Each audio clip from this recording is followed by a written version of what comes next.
All right, guys, back on Southeastern 16 with Max Barr. The national championship game is set. The Florida Gators and Max Barr's Houston Cougars have advanced to the title game tomorrow, and we thought we'd talk about it here a little bit. Here on Sunday morning, we'll have our full preview/prediction video coming up here in several hours. Chris will join us for that. So we wanted to go ahead and give you guys some quick thoughts, not only looking ahead to that game, but also rewinding a bit and talking about how Houston got here, because we didn't do our stream afterwards last night, as we said, the kind of storms and all that. The internet's been a little iffy around these parts. But Max, you are back. Like, you have just you've made your comeback here when it comes to Houston. And don't worry, we're going to pull up the bracket challenge contest update. Yours truly was feeling pretty good about that heading into the final game last night. But however, Max Barr all of a sudden may be in the driver's seat, depending on whether Houston wins or not. But where do we even start with the game last night? Obviously, Houston makes the furious comeback, and now we're sitting here with a Houston-Florida national championship. That was the best Final Four of my life, Blake. That was I still can't believe it. I still can't believe it. I have watched that highlight video on YouTube of both games multiple times, all the press conferences, trying to soak it in and digest what the heck happened yesterday in both games. Halftime deficits, big shots being made, stuff. You can't make this sport up. You can't make it up. As you guys know, we got April's rent is going to be is on the line here with Houston and all my bracket pools. Florida representing the SEC, one of the best conferences ever, going to have a representation in the national title game. Blake, I'm going to throw it to you with this stat. You guys know I like my stats. You guys know. How about a 79-0 trend? 79-0. Okay? That's what Duke and John Shire were when they had a 10-point lead at any moment in a game. 79-0 is now 79-1. As Kelvin Sampson and the Cougars pull off the unthinkable. What a comeback. What a story. Well, yeah. You know my thoughts on this. I had some pretty strong thoughts in the old legendary text thread about Duke's approach in the final couple minutes, to say the least. But, yeah, I mean, look, Houston, we talked about one of the things, I think, coming into this game. It was obviously when you looked at the experience factor, and we said Kelvin Sampson's been here before. You look at just sort of these guys don't really ever get rattled in a big spot, and all the stats you pointed to from them, not just in Big 12 play, but throughout the entire season, that is ultimately what won out. I mean, he even said it after the game, right? He's like, we don't get fazed by anything, and they really didn't. Like, even as you're seeing Duke start to push the lead out a little bit, it's just like, all you need is a play here, play there, put the pressure back on them, and that's kind of what happened towards the end, right? I mean, it was 59-45 with 8:17 to go, and from there, it seemed like every time it felt like Duke had a chance to maybe push it out a little further, it didn't happen. And then Houston would make a play, and all of a sudden it gets a little closer. And, like, each time you felt like, all right, now the pressure is ramping up a bit on Duke. And then what happened, right? Of course, the inbounds plays that just clearly went awry. Then, of course, everyone's talking about the fouling and all that at the end, the three-point, all that. So, I mean, I think it was a game where, I should have perhaps, Max, leaned on my favorite coach out there, Kelvin Sampson, in this kind of scenario, because he's the one who I think pushed the right buttons there at the end. His players made plays. And meanwhile, I just did not think Duke pushed the right buttons necessarily in some of those spots. And, that's why Houston is advancing on, and they will, again, play for the national championship. And boy, when we talk about that one, which again, we're not going to give you our full preview on this one, but we will do that a little bit later. Our video should be up by around noon today, Central Time. But hey, that offensive glass, look out on the offensive glass in that upcoming game with the Gators. With 8:17 left in the game, Duke was winning by 14. It was 59-45. Duke had a 98.5% chance of winning with 8:17 left. What happened after that was it was either a Crier. Yeah, it was Crier. Like he had like the top of the key kind of like running three. He was like kind of like leaning way in, top of the key three, hits it. Tugler gets the technical or flagrant one, whatever it was, on the Gillis elbow up top. And then Crier hits a floater, stop, 3-ball for Sharp after a Tugler offensive rebound. And it just goes from 14 and you think this game's over and it might get out to 20 to whoa, in like a minute. Now there's some big time game pressure, but still Duke responded. And I think it was that their one basket in the last 10 minutes was that Flagg 3-ball, kind of like bottom corner of the screen. And that I felt like was a dagger. But like you said, just keeps fighting. Emmanuel Sharp just said like, okay, I'm just putting my head down and getting to the rim. He started that hezzy move after he hit a few threes. There was one blow by right by Flagg, I remember. And he starts getting to the lane, and hey, that's why you play the game. That's why you play the game, because of things like that right there. Yeah, wow, just unbelievable. Jawan Roberts with the defense too. He is the backbone of that Houston program. 6-year senior, and he's the one that has the one-on-one assignment with Flagg. That's why we do the hypotheticals, Blake. That's why we do the hypotheticals, folks. 1-point game. Who do you trust more? That's why you tune in. That's why you tune in. That's why you run the hypotheticals. That's why you come at the game from every angle, because of things like that right there. Well, in fairness to Cooper Flagg, he just pretty much carried them the entire game. Kneppel had a good game. I don't want to push that aside. But, yeah, I mean, Flagg hit big shot after big shot after big shot until, again, you got in that spot at the end there where you knew.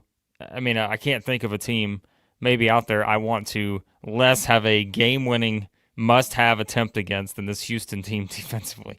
And forced them into a tough shot. Right, I don't necessarily say it's a bad shot, but it's a tough shot. You could tell, kind of in that mid-range type spot where you got the hand in your face, the pressure, and it's just, maybe that shot Max has a little more oomph on it with about 2 minutes left in the first half than, in the final play of the second half.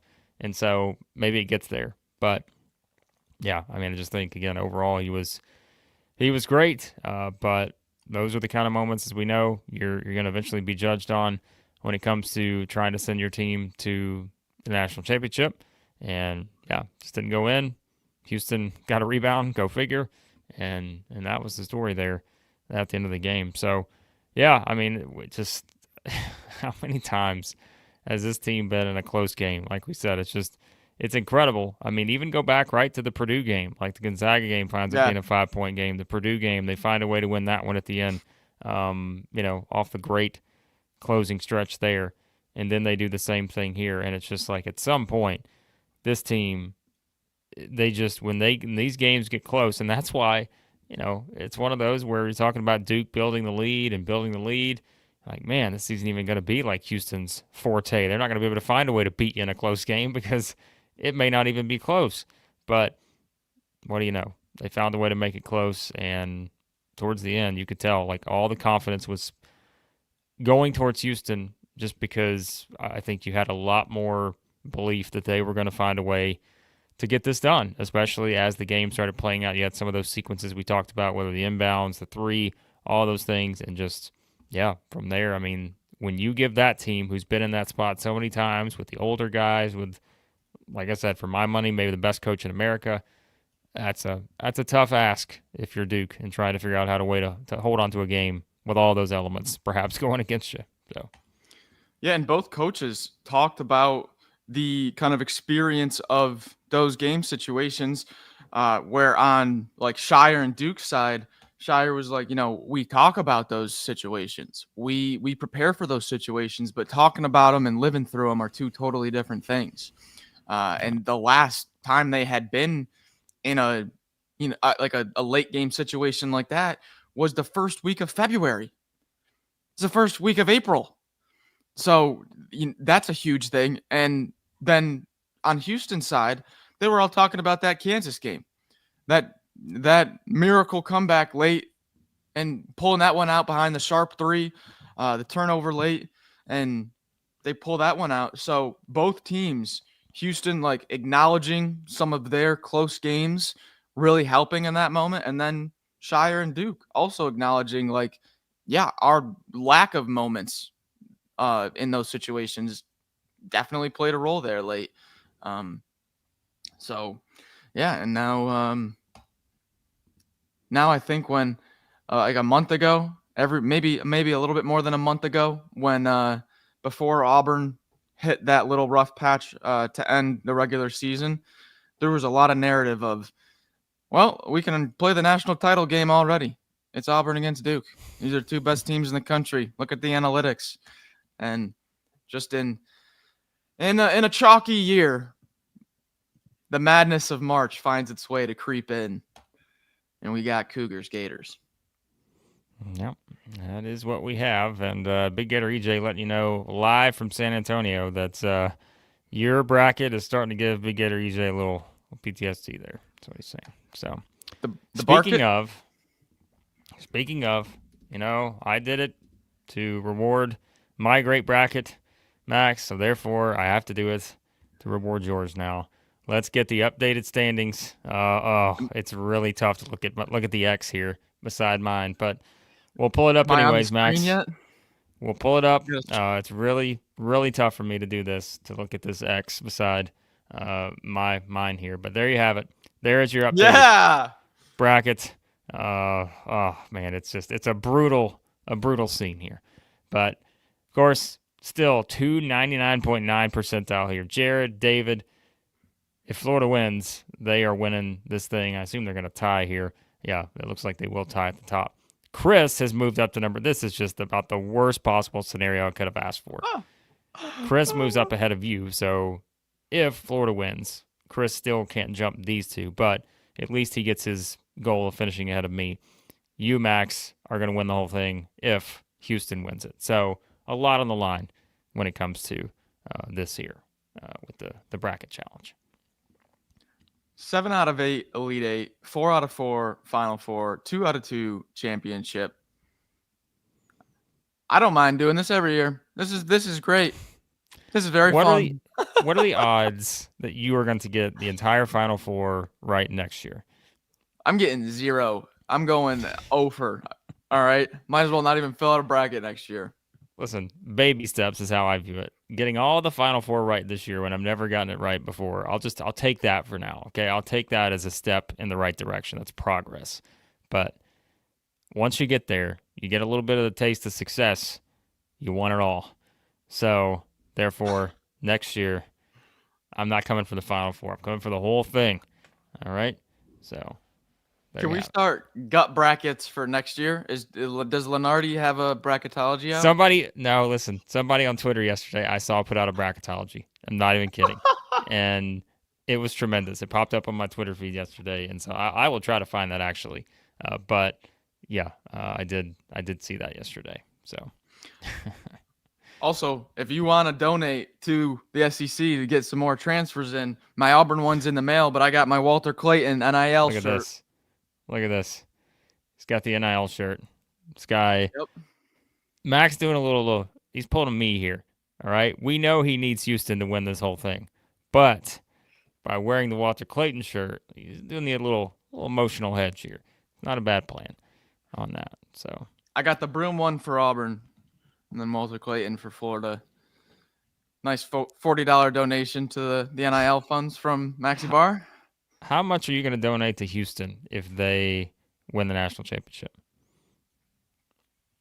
Just give me the most expensive item on the NIL store. I'm going to find that for you, to be honest with you. I'm going to find it, and I'm going to see what you can buy from Houston, because I think this could be exactly what you need. So there you go. Quick little short story. My best friend lives in Utah right now, and we are diehard college basketball fans at heart. And we both picked the same national title game, and we were going to watch both games together on the phone. We were on the phone yesterday for 7 hours. Psychos. 5 minutes before tip yesterday. 5 minutes before tip, I get a knock on my front door. Walter Clayton shirt gets delivered. We're like, oh my gosh, that's a sign from the gods. The Gators. And hey, sometimes the gods gotta show you the way, and they did yesterday. All right, Max, I found your well, hang on. It says my browser's lost connection. Go figure. No. Let me. What do you got? See if I can. I can't pull this up. I'm trying to, but it says my browser's lost connection. Hang on. Let's start this again. I'm going to tell you this is what you have to buy if Houston wins the national championship. So there you go. Your guy right there. That's what you have to buy. Now, don't get the youth small. That's going to be a little small for you, but still, Mr. JoJo is what you have to buy if Houston wins the whole thing. You have to wear it all summer. That's a work of art right there. That is a work of art. Yeah, no, you got to go with the XL because, you never know. Go through a little, a week of fast food, get a little bloated. Need to be able to soften the blow there.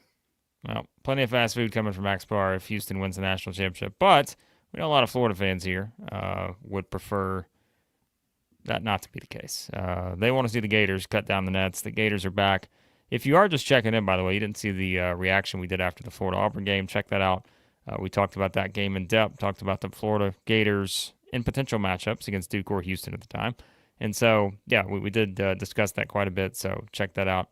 And, I think it's, as we said, kind of as you look ahead to this game, there's just a lot that we'll break down in the preview video that we'll do coming up. Like we said, I think the goal is to have that one up by around noon Central today. So we will get that done for you guys. And, Max, I mean, I think, number, Florida 1.5 right now, favorite? I think that's right. Yep. Florida, like 1 point favorite, depending on where you look. Yep, Florida 1.5 point favorite. So, the Gators, that's the setup. Ken Palm, I think, has this as a 1 point in Houston's favor. I mean, look, they both meet the criteria, right? They're both top 10 offense, defense, and here they are setting up for the national title game. Tremendous.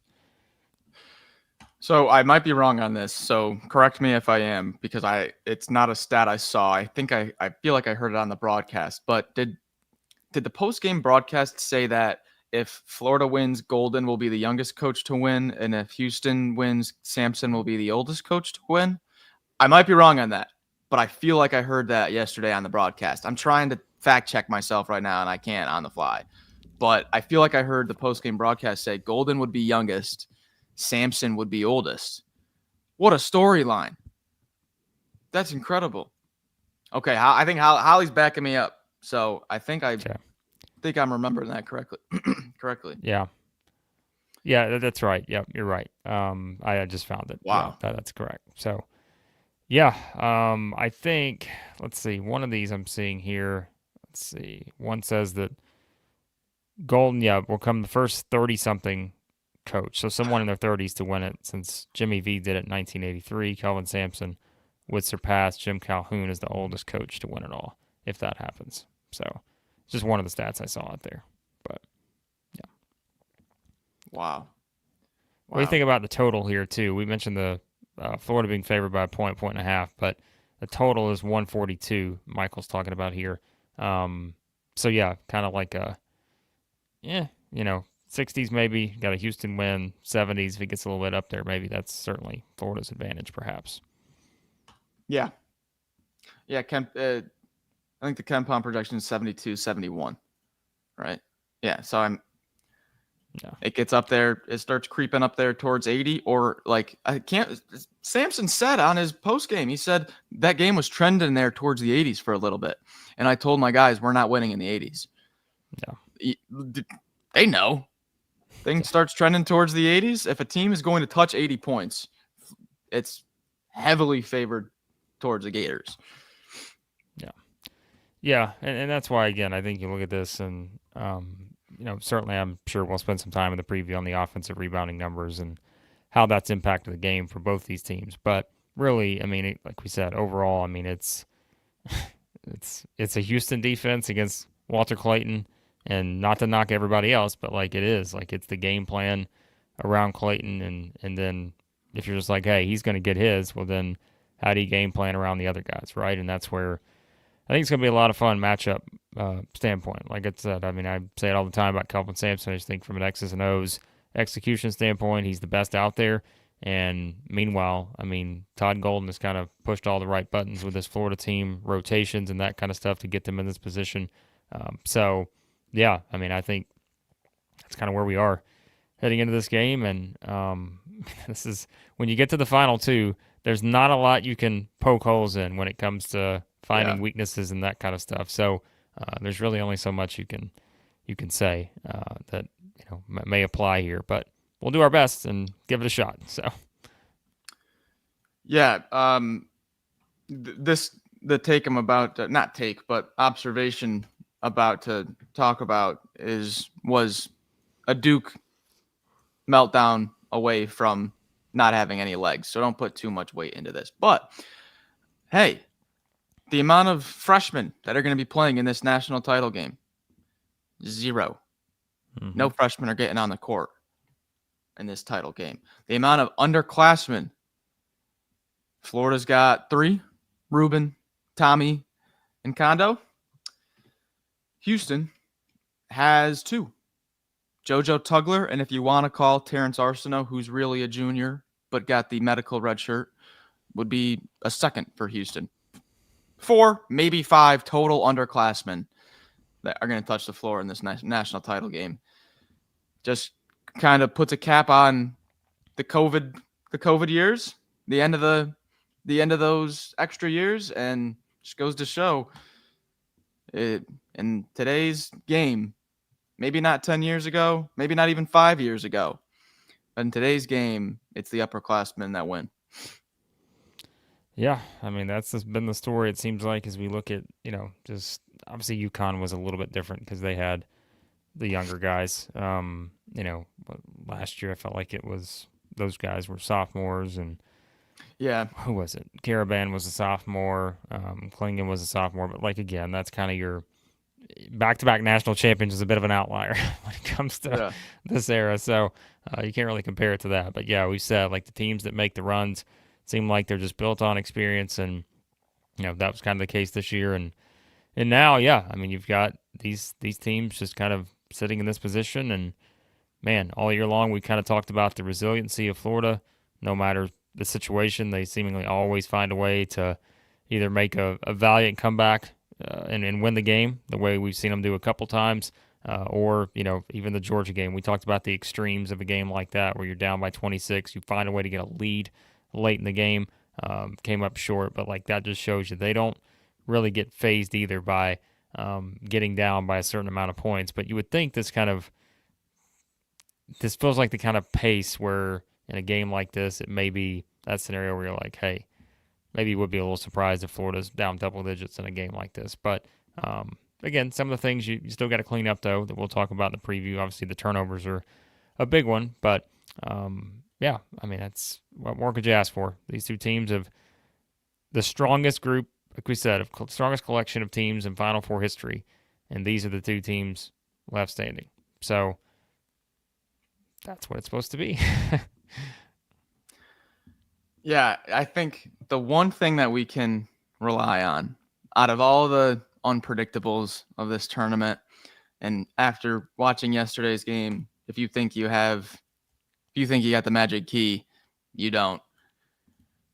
That was probably the luckiest Final Four of my entire life to ever be. one thing we can count on is if a team goes down, you best believe with the experience, with the talent, the fortitude of these teams, they are punching you in the mouth out of that next media timeout or whatever it was, out of halftime, whatever that break was. You best believe team goes down by 8, they're coming back swinging. I can't wait for this game. What a matchup. Hey, think about the past 2 years where the national title game has been pretty consensus. All right, UConn's going to be like minus 200 on the money line. Okay. Yep. Just think about last year's Final Four. 2 double-digit finishes, and then you got like a minus 200 basically in the national title game, and you're like, okay, we can try to poke holes in different areas and find ways that this could be interesting, but I think we all know who we're going to pick to win. Not this time around. Not this time. Do you have any idea who you're picking for our prediction video we're going to do in a couple hours? Nope. I gotta talk to the gods. Yesterday was a lot. We gotta recenter ourselves, see where we're at. Yeah, I don't have a clue yet, and we're gonna do that video here in a couple hours. I have no idea who I'm picking. But what are the chances this is a pick'em by the time we get to the tip-off? Oh, I mean, is there a possibility we're gonna have a national championship game that's a pick'em? I mean, it basically is. It's 5 cents off a pick'em right now. And it looks like, based on one of the numbers I'm seeing here, like it does look like it's moving to in Houston's favor. So the more that gets closer, like it's very possible. So curious. Wild stuff. What more can you ask for? A national championship. Come on, Max. We know who you're picking. Let's not kid ourselves here. Hey. Look, Max is in a great spot because he can he can go with a bracket, he can go with the emotional hedge, which he's learned from the best on that. There's plenty of ways for Max. He's got no pressure on him in this preview video. Meanwhile, for me, I'm like, I've picked against Houston twice now in this tournament. I picked Tennessee because I went with the gut bracket, and that didn't turn out well. I picked Duke. That didn't turn out well.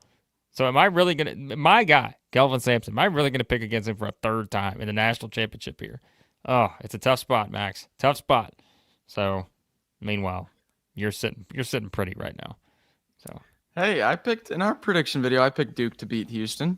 I said it's a heart and soul game, and I'm going to be on my hands and knees all game in a stance for the Cougars, and I was, but I still went into that game, my gut thinking, it was a good run. So you never know. Hey, EJ, Ryan, Gators fans, predictions, score predictions. Yeah. Genuine predictions. And you can give I think this is my prediction, but I'm hoping that this happens. Sure. What are you fully expecting? By the way, Max, what are the chances I bring up a certain quote in the preview? That may be possible. Ollie may be onto something here.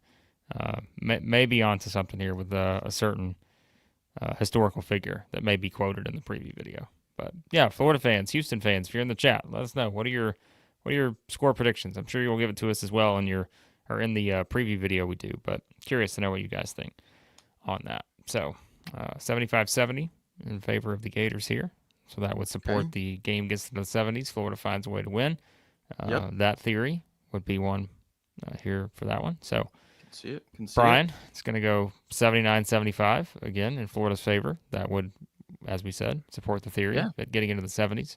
So, what's Big Gator EJ, by the way? What was the Big Gator EJ? How many people were just sprinting for Section 109 last night? Section 109, from the live stream. Got to assume thousands were sprinting there. But 10-cent pistol, not a fan of either, but going to stick with the Gators for the pick. It's the original pick. So Big Gator EJ is going to go. It will be tough if the refs let Houston mug us, but I will say Florida 74-69. First to 69 wins here with that. That's so right. Yep. Yeah, but there you have it. So a lot of Gators picks here. Not surprising, but I think the consensus is that if that game flow gets into those high 70s and you're going into halftime maybe with somebody touching the 40s, right? Like if the game's trending that way, I think we feel better about the Gators for sure.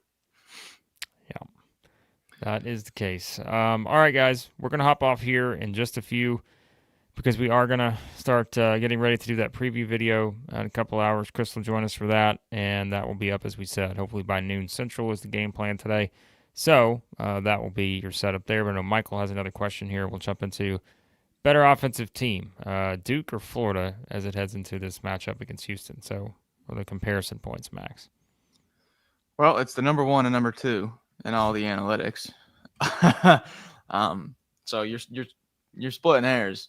And you can't even say Duke has Cooper Flagg because Florida has Walter Clayton. Like I was just gonna say, this point, right? It's the matchup. I'm just so fascinated by it because you have Walter Clayton, who is playing like the best player in the country right now,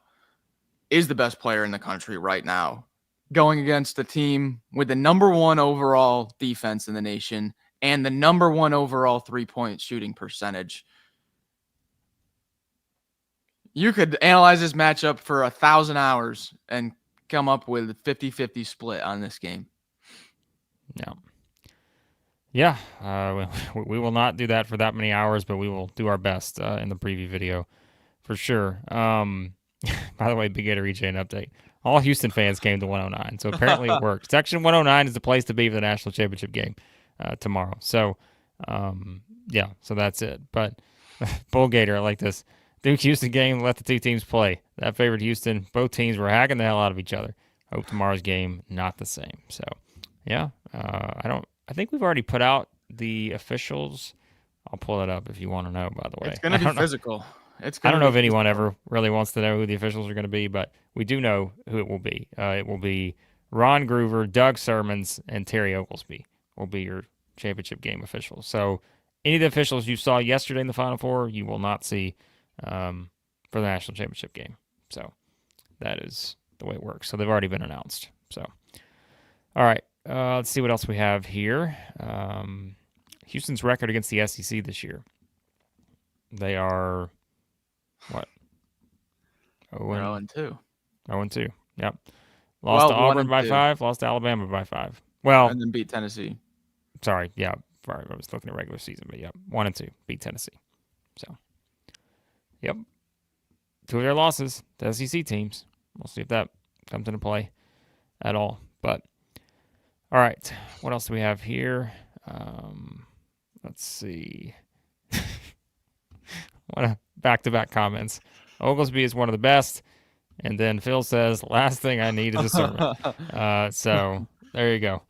That is kind of in the position there for the refereeing. So, all right. Any other questions, comments, guys? We're going to hop off, as we said, and get ready to do the preview here shortly. And Ryan's going to say, birthday tomorrow. Oh, well then that's all I needed to know before the pick. Hey. Okay. Well, I'm sold. That's all I needed to know. So, all right. There you have it. Get to the NIL stores. Support the SEC. Auburn, Florida, Final Four shirts. Yeah. Support your team, the NIL store. Support your team here at Southeastern 16. Remember, you can leave a super chat. Join the It Just Means More tier. That always helps us out. And you can also sponsor us if you'd like. Reach out, find us on Twitter, or reach out via email. And you can sponsor the channel here. Of course, you guys know, once this game is over tomorrow night, we don't stop because we have transfers to talk about. Lots of transfers. Auburn fans, you were looking for a Keyshawn Hall video. You'll have that coming up here this week, probably tomorrow most likely. The transfer portal never sleeps. And, yeah, we will also, Michael, have thoughts on this too. We're going to do a full video on this tomorrow. Buckyball joining the SEC. We'll have a full video on it tomorrow, talking about Bucky McMillan to Texas A&M, and maybe already making some moves there that we'll talk about on that. So there you go. There's some thoughts. Everybody go join Big Gator EJ. Hell yeah. Gator Walk coming at 1 p.m. Excited. If you guys are having fun. And 10-cent pistol, I don't think this may be a members-only thing eventually. So they should make a video of combing the mustache and making Winston Churchill quotes. Yeah, maybe one day, once we have lots of sponsors and we don't lose thousands of people from that. But, all right. What do you got, Max, on the way out here? You come for the basketball content. You stay for the mustache combing and Winston Churchill quotes. Yeah. That's what you do. Southeastern 16. Can't think of a better tagline. Can't think of a better slogan. But predictions coming up. Subscribe. Like button. Turn on your notifications so you know when that prediction video goes up. And, of course, when we go live, we'll do our morning show tomorrow live. As usual, we'll talk about a lot of things in there. But like we said, we'll also have transfer videos, Bucky video, probably a lot of stuff coming. Mother Carol is here, slept in. We started way early this morning, but we wanted to make sure that we got this to discuss before we started turning our attention to the preview. So, all right, we appreciate you guys. And what are you laughing at? Oh, yeah. Members only. The pay-per-view. That's true. So, but all right. So Ben's making a deal. We always love get the best comments on the way out. I feel like listening to this while working a conference golf tournament. We'll subscribe if Florida wins on Monday. So now we've got some more incentive here. Got some more incentive from Ben. So we'll find Bribes are coming in on the Gators. Bribes are coming in on the Gators. Oh, absolutely.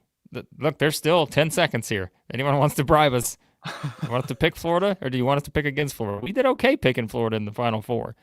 But now it's for the national championship. So this is what it comes down to. A lot of psychological tricks have to come into play here to figure out who we pick in the video. But guess what? It won't matter because these two teams are fantastic, and our picks don't mean a thing because they are going to have a lot of fun getting into the national championship game on Monday night. Florida and Houston for the national title.